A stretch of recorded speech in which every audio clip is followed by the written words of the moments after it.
C'est un homme un peu dérangeant, le président Sankara. Hein?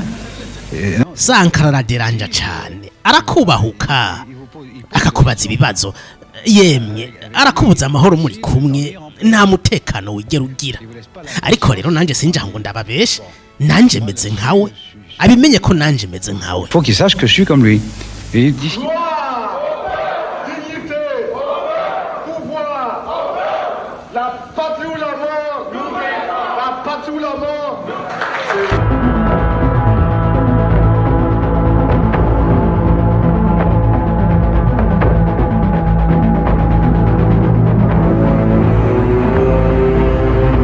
kwigenekerezo vya kane Nyandagaro umwaka w'igihumbi kimwe n'amajana 983 umujene w'imyaka 33 y'amavuko gusa yafashe ubutegetsi mu gihugu ca Burkina Faso ico gihe citwa Haute-Volta.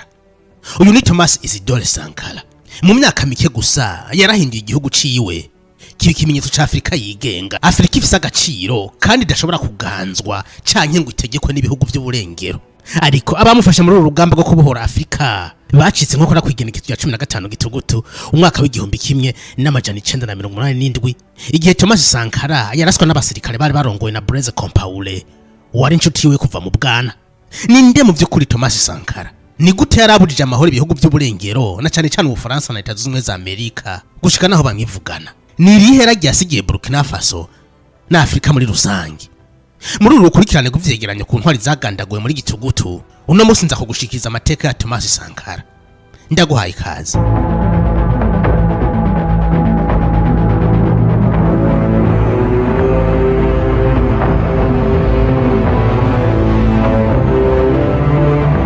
Thomas Sankara yavutse mu mwaka w'igihumbi kimwe n'amajana 949 mu gihugu ca Haute-Volta uno musi citwa Burkina Faso. Yari umwana agira gatatu mu muryango w'abana 11. Inyuma y'amashuri matoya n'ayisumbuye yinjiye mu ishuri rya gisirikare gitwa École Militaire Préparatoire de Ouagadougou.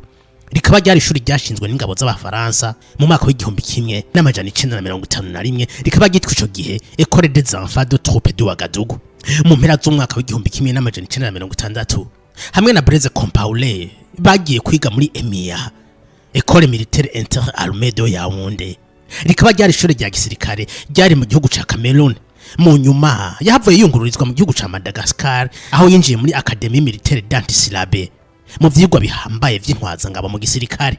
Yavuye kuri rino shuri afise ipete rya Lieutenant mu mwaka w'igihumbi kimwe n'amajana 973 acasubira muri Burkina Faso maze arungikwa mu ntara ya Dobo-Dioulasso agiye gutanga formation militaire ku basirikare bashasha bari bahejeje kwinjizwa.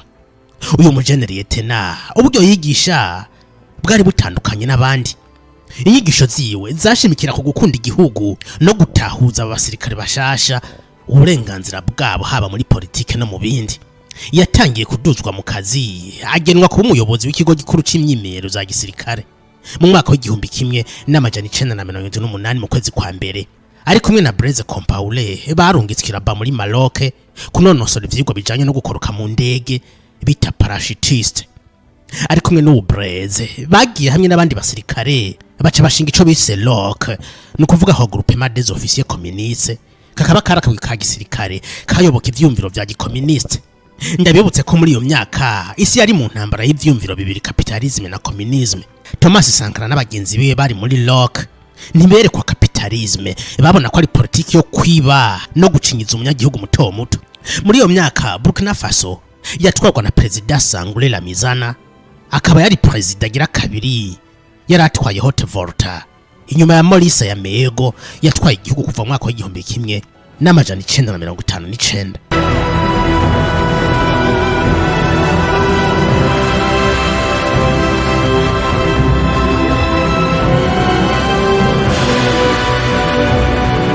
Ubutegetsi bwa Lamizana bwatanguye kurangwa n'ibiturire hamwe no gutwaza umukazo bikababaza Thomas Sankara mbere bituma atangura kwitaho ibijanye na politike n'ubuzima bw'igihugu.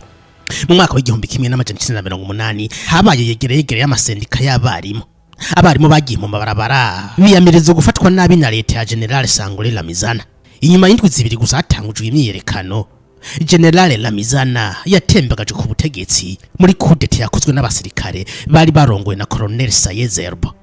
ariko Zerbo nawe nyene ntiyaragamye ku butegetsi kuko yahavuye akubitwa coup d'etat mu mwaka w'igihumbi kimwe n'amajana 1982 acasubirirwa na Jean Baptiste Ouedraogo ku butegetsi bwa Jean Baptiste. Thomas Sankara yagizwe umushikiranganje wa mbere, ariko rero hatangiye kwibonekeza gutumvikana hagati ya president na premier ministre.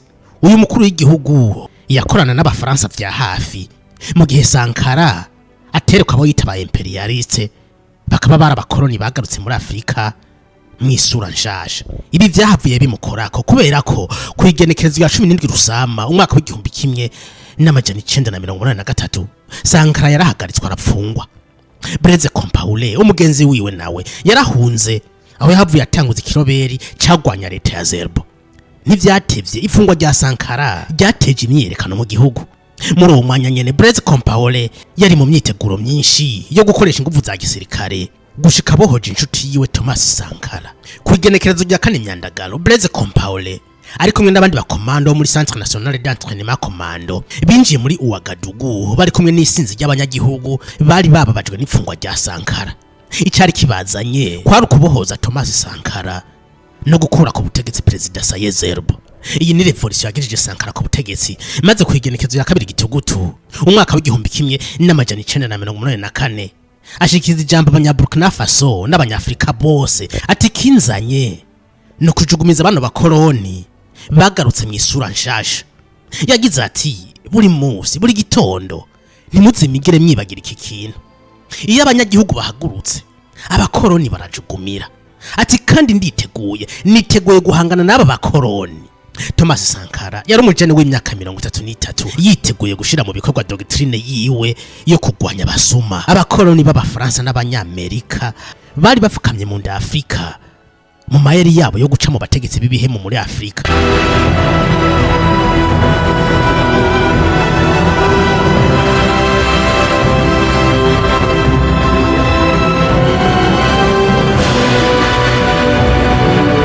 Inyuma y'urugendo mu bihugu byinshi bya Afrika muri Ethiopia, Madagascar, Tanzania, Angola n'ahandi, Thomas Sankara yandikiye president w'ishirahamwe ry'ubumwe bwa Afrika amumenyesha ko Burkina Faso itazitaba inkino mpuzamakungu Jeux Olympiques zari zateguye kubera Los Angeles muri Amerika mu mwaka w'igihumbi kimwe n'amajana 1984. Impamvu nta yindi kwari kubera ko leta z'ubumwe za Amerika zari zishigikiye Israel na Afrika y'Epfo muri politike y'ivangura rifatiye ku rukoba bise apartheid. Ibi bintu Burkina Faso ntiyari kubyihanganira. Ubutegetsi bwa Thomas Sankara bwatanguye kugirwaho n'ingaruka gihagarikwa y'imfashanyo y'amahanga.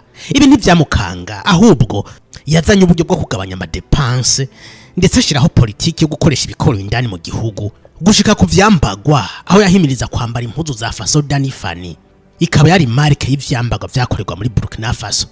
Si bigusa, Sankara yagabanije umushahara wiwe bwite n'uwa premier ministre ku bice bigera ku 50%, akuraho amamodoka z'imvye y'abategetsi maze bagendera mu tumodoka tubayabaye. Yavuga ati ni gute twogendera mu mamodoka z'imvye kandi turi mu rugamba rwo guteza imbere igihugu, tuzozigenderamwo nitwatera imbere.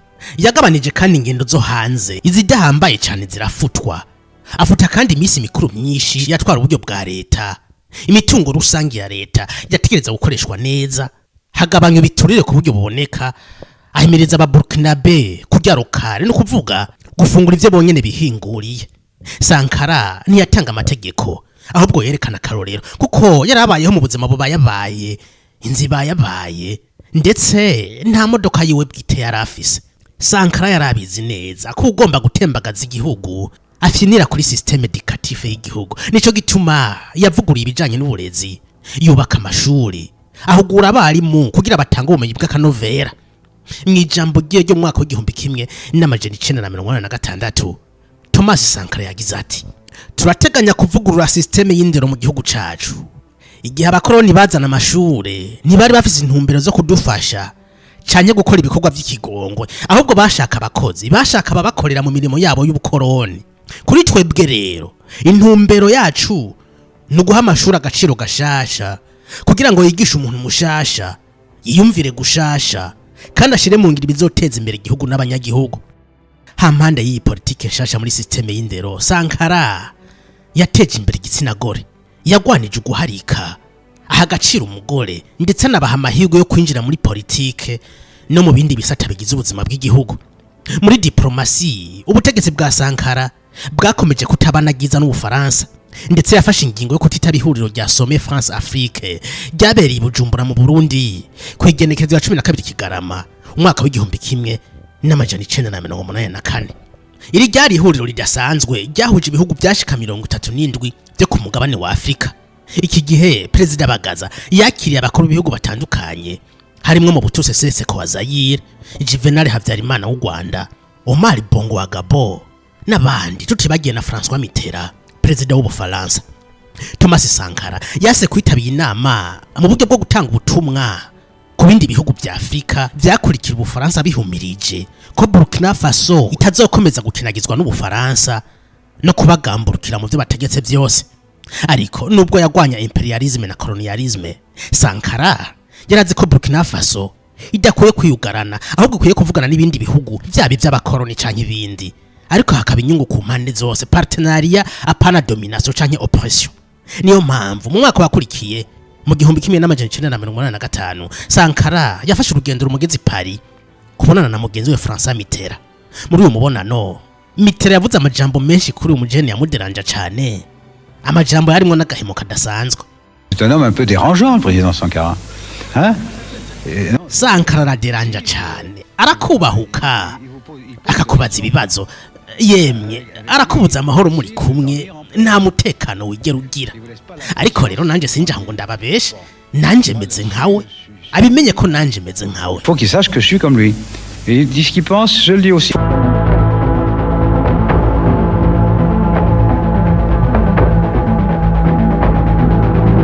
Muri uyu mubonano kandi Sankara yabarije Mitterrand impamvu Ubufaransa bushobora kubahuka bukakira abategetsi babicanye nka Pierre Botte yari perezida wa Afrika y'Epfo. Sankara yabona ko biganza byabo bijejeta amaraso y'inzira karengane za Afrika. Ibi byose vyerekana ko yari umutegetsi atandukanye n'abandi, ntiyatinye ikintu na kimwe, yababicanyi yababa oppresseur b'abakoloni nk'Ubufaransa canke Leta Zunze za Amerika, yarabubahuka nk'uko Mitterrand yabivuze ati araderanja cyane. Thomas Sankara ntiyaderanje Ubufaransa gusa, ahubwo yaderanje n'ibindi bihugu bitipfuza iterambere ku mugabane wa Afrika.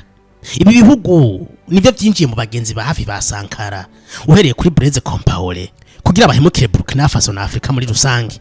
Sankara nta na kimwe yicura, yarazi ko inshuti ziwe zibona abansi b'igihugu, ariko ntiyarazi ko umwansi bagendana umunota ku munota. Yatanguye kumva ibihuha byo kwicamo kubiri mu ngabo z'igihugu, ariko ntiyabyitaho cyane kubera ko yarahugiye mu gushira mu ngira imigambi yo guteza imbere igihugu, haba mu ndero, mu burimyi, mu ntwari bereye n'ibindi. Ariko Sankara yaribesha cyane kubera ko hari hamaze kwaduka icuka kibi. Hari wigeze kuvuga ngo don't trust anyone, ntuze wigere wizera umuntu numwe, surtout muri politique. Ikosa rikomeye Thomas Sankara yakoze yo kwizera Blaise Compaoré yaribonye ku munsi wa 15 Gitugutu umwaka w'igihumbi kimwe n'amajana 1987. Uyo munsi bwakiye nk'indi misi, yaravyutse yitegura kuja ku mirimo nkuko byari bisanzwe. Uyo munsi yari yateguye Conseil des Ministres, ariko aze yacerewe gato yiyambara imyambaro ya sport, kuko uwo munsi wari umunsi wahariwe imyimenyerezo yo kunonora imitsi mu gihugu cyose. Agishika muri sare yahawe intebe y'icubahiro nka president nyene, maze Aruna Traoré yari umuhanuzi wa president mu bijanye n'amategeko afata ijambo. Ubwo nyene Haruna kivuga humvikanye urwamo rw'amasasu hanze. Abari bajejwe umutekano wa Sankara bari bahejeje kwicwa bose. Ababicanyi batanguye kuvuza urwamo rwinshi ngo sohoka sohoka, nuko bari muri sare batangira kugira ubwoba, kiretse Thomas Sankara wamenga bari bazinanye n'urupfu. Ariko siko byari bimeze, ntiyarazi ko yari yo masegonda yewe ya nyuma. Sankara yaravye bari muri sare, abona ukuntu bari kugugumwa, arabahumuriza babwira ati ntimugire ubwoba, ndazi ko arije barondera. Yarahagurutse arasohoka hanze, ageze ku muryango bamwakirije isasu ryo mu mutima. Amaze gupfa babicanye ntibanyuzwe, bakomeje barinjira, maze bica bari muri sare bose uko bari 12, kiretse Haruna Traoré yarokotse, akaba ariwe yabazi no nkuru y'umubabaro. mu masaha yakurikiye Blaise Compaoré yatangaje ko Sankara yatembagaje ku butegetsi maze amenyesha ko ari wabaye umukuru w'igihugu. Yahagaritse imigambi yose y'iterambere Sankara yari yatanguje, yongera kugiriranira imigenderanire myiza n'Ubufaransa. Urugamba rwo kurwanya imperialisme muri Afrika ruba rurahagaze, ntigwahagaze burundu kubera ko hari abandi barukomeje harimo Muammar Gaddafi. Nawe narababwiye uko byamugendeye. Niba utabonye iyo video urashobora kuyisanga ngaha, nayishize muri description y'iyi video. Ni intwari zitari nke Afrika yahomvye kandi benshi bakaba bagandaguye mu kwezi kwa Gitugutu. Wakoze kuba nanje muri iyi video, fyonda jeme na subscribe ndetse iyi video uyisangize n'abandi. Ariko imbere yuko dusezerana nagira ndakubaze, ni yihe ntwari ya Afrika wipfuza ko nkora ku bushakashatsi? Nyandikira muri commentaire, tuzosubire mu yindi video.